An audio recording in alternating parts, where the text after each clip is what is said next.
right? Yeah. So what was yesterday like? Certainly you don't expect those kind of things to happen. I mean, immediately you're shocked that there would, that would happen here at Purdue, and we immediately did we have everybody on group text and went right out and made sure we heard from every single person that was associated with our program. A couple we knew were closely in that area, Jocelyn, Bridget, and Whitney, but everybody said everybody was okay. I said just stay put, listen to what everybody's telling you to do, and then let's gather in Mackey as soon as they say it's good enough and it's clear enough to move on. How long did it take to get a response from everyone? Oh, it came pretty immediately, and most obviously, you're not supposed to have your phones and doing that in the academic setting, but obviously everybody's phone was blowing up immediately, and heard back within minutes. And we're like, we haven't heard from two kids, and they responded pretty quickly.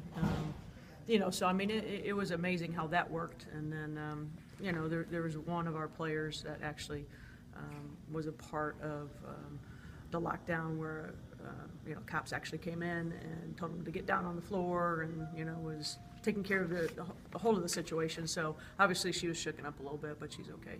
Jocelyn was the last to respond.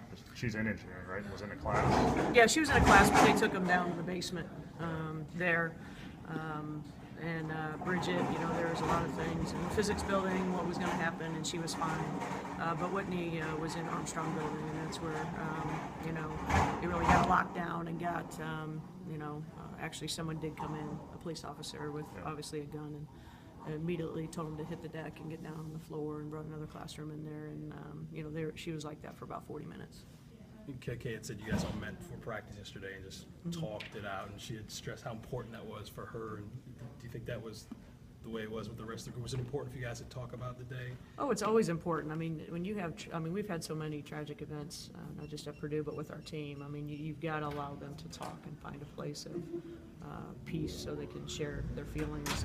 I was in the locker room with 5 or 6 players, and they were all telling me their stories just so they could talk about it. And then we did it as an entire group, and everybody finally got here, and they just know that they can talk at any time to us, and I think you've got to be able to do that because everybody feels different. As someone who obviously loves this campus, what's it been like on campus today for you? Doing the right thing, canceling classes, and but when you're driving on campus, it was quiet, kind of surreal. You're still seeing the yellow tape around the building, so a little bit eerie. And playing for something bigger is obviously something that this team has grown accustomed to. Yeah, it's been a theme, obviously every day we're playing for something bigger, but this group has taken things in stride when we've had some really tough situations, and we try to use that emotion in a positive way to at least kind of have that pride and effort and try to give back in our own way on a stage that people can watch. Just moving on to basketball stuff, just what do you like about what Whitney has done for you guys lately? Well, I think she's she just keeps getting tougher. She's understanding things a lot more, and now she's starting to understand when she needs to take over the game, which happened in Nebraska. We just kept going to her, and she was able to finish, which was great, whether it was layups or getting to the foul line or knocking down a shot and pushing through fatigue. So I think her game has just evolved, and that's what you want. You want a young lady who's been out for those 2.5 years. You're starting to see that she's getting everything back, and it usually takes that much time. And she has to play consistent and well for us to be successful. Yes. You got to say the next step for her just to be play consistently. Yeah, she has to. Our whole team needs to, but you have to, have a post player down low that is scoring buckets for you and rebounding consistently day in and day out. Because people are going to continue to take our guards away. So, I think Camille and Lisa and Whitney are all having a great rotation, but you've got to have one that can score like Whitney. Knowing her talent level when you got her, and then knowing everything that she's been through with the knee, and just trying to get back to a decent playing shape, were you tempted, like, okay, we need a little bit more out of you right now, but how patient have you had to be with her to let her game kind of round into form by itself? I've been very patient. Yeah. I haven't walked a day in her shoes and gone through the things that she's gone through and to have to sit and a lot of it, you know, we talk, you know, you know, how she's feeling. She's like, you know, it's just always getting the feel of the game back, you know, no matter who you are. You got to have that, get that confidence, get that feel of the game, understanding. I'm not just a scorer. I can be a passer. I can create for others. I mean, it's the whole package. And I think she's evolving very well, and if she keeps on this pace, then that's going to be great for our program. You guys played, what, 4 games last week? I mean, it's pretty tough grind. Have you embraced the opportunity to exhale a little bit? You know, 3 games, 3 days between games, another 3 after this? Yes. This one? You know, we talked about, you know, we had the toughest schedule in the Big Ten, 3 games on the road, and then 3 games back-to-back or 4 games in 7 days. I mean, it was hard, but it shows the resilience. I think that's a big key for our kids, relentless and resilient. So yeah, we had to take a breath and know that this week is very, very important. Every week's important, but they had to get some rest.